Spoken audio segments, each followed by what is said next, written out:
United States Savings Bonds Division presents Guest Star.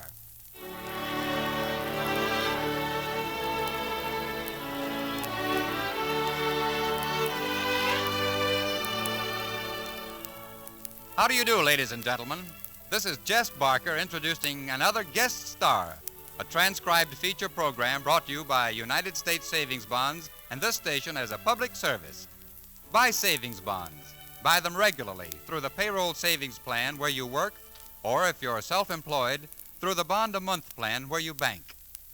Today's guest is one of the screen's outstanding character actors, two-time Academy Award winner, Mr. Walter Brennan. We'll bring him to our microphone in a few minutes. Meanwhile, here's David Rose and the Savings Bonds Orchestra to open the program with Stormy Weather.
Thank you, David Rose.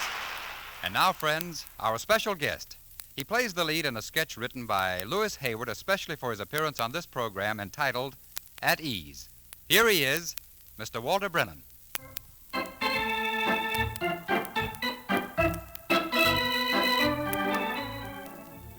There are some who'd call Hugo Blinkins a bum, but they'd be wrong.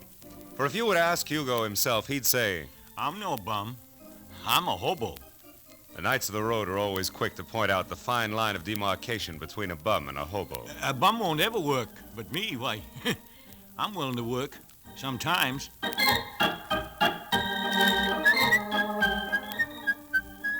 This is the story of Hugo Blinkins, a knight of the road, a gentleman of leisure, a rod traveler, the man of 40 with the heart of a boy who could never shake the stardust of adventure from his feet. So here's to Hugo. Hugo with the too long pants and too short jacket. Hugo with a torn shirt and no tie. No millionaire lives better than Hugo. That is, much better. For Hugo spends his summers in Maine or New Hampshire and his winters in California or Florida. And unlike the millionaire, Hugo doesn't have to worry about his stocks and bonds going up or down. He doesn't even have to clip coupons. All Hugo has to worry about is getting there, wherever there may be at the time. Hugo is on his way there now, but he's far from it. As a matter of fact, he's approaching the first farmhouse he's seen in 12 hours. Yes? Good morning, madam. Good morning. I was wondering if you could let me have some water. Help yourself. The pump's outside next to the chicken house. Next to the chicken house, the lady says. Help yourself. Oh, well. Here, chick, chick, chick, chick. Here, chick, chick, chick, chick, chick, chick. Here, chick, chick. What do you want? What are you doing out here? Oh, excuse me. I didn't think there was anyone out here. I can see that. Put that chicken down. Well, I can see right away you get the wrong idea. Maybe. Put that chicken down. Sir, I happen to be a chicken fancier. I happen to see this bird, and its intelligent look caught my eye. I thought I'd examine it. Well, exams are over. Put that chicken down. Oh, people are so suspicious. Sir, I've acquired a sudden fondness for this particular bird.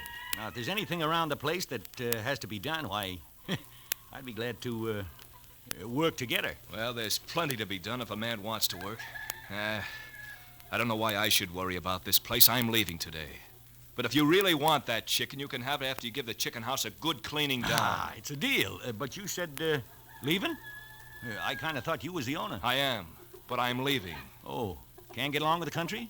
Nope. Can't get along with my wife.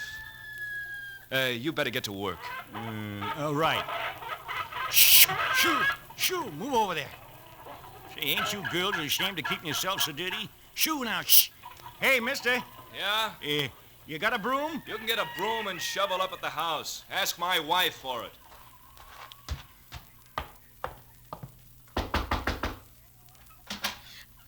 Yes? Why don't you drink your water and go away? I'm sorry to bother you, lady, but I'm working for you now. Your husband sent me up to get a broom and a shovel, and I'm cleaning out the chicken house. Oh, come on in. It's over there in the closet. You just saw my husband? Yep, that's right. Over at the chicken house. Did he seem unhappy? Oh, well, he was no cloud of joy. Is this a broom? No, the other one. Did he say anything to you? Just that he was leaving today. Oh. This the shovel? Uh-huh. Do you think he'll really go? Can't tell. Well, much obliged. You get everything all right? Yep. My wife, she seem all right? Nope. She was kind of choking back tears all along the line. You know, she kind of made me feel blue. Yeah, I know just how you feel. The way I see it, there really ain't no need for you to take off this way. That girl loves you. I love her too, but I've got to go. Why? We had an argument last night, and I said I was leaving. So you see, I've got to go. Uh-huh. Say, you got any lye? There's some at the house. I guess I'd better, well,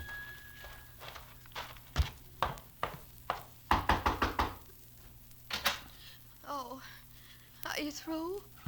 ain't even started, lady. Say, your husband said there was some lye up here. Oh, come in.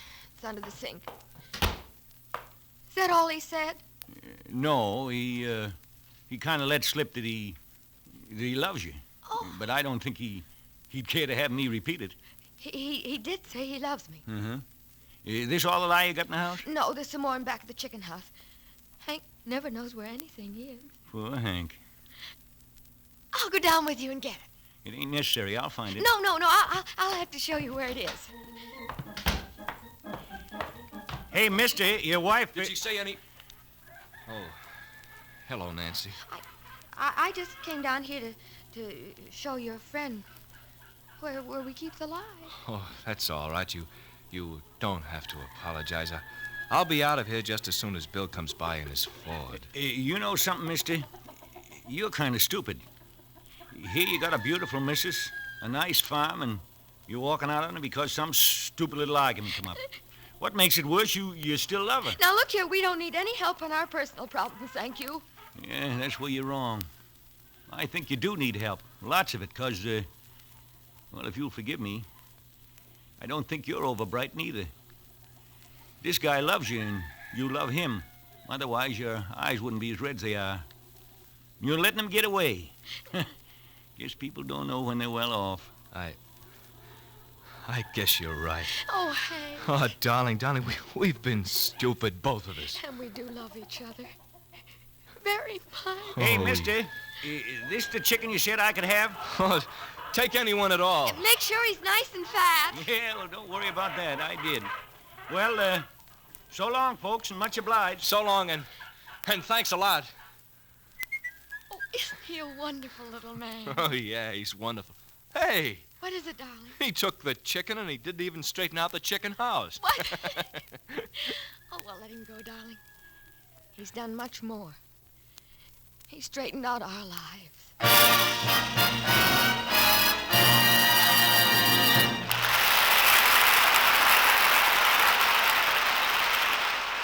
Thank you, Walter Brennan. Now, David Rose and the Savings Bonds Orchestra bring us a short version of the familiar tune, Stardust.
And now, another word from our star, Mr. Walter Brennan.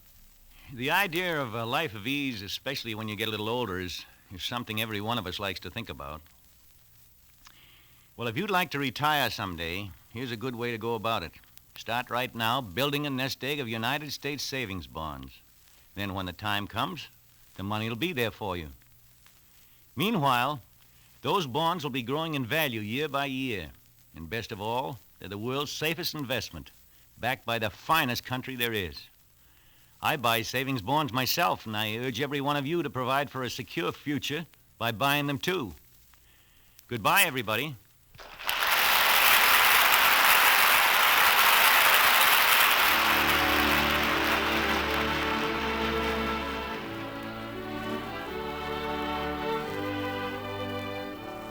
You've been listening to Guest Star, a transcribed feature presented for savings bonds each week at this time as a public service.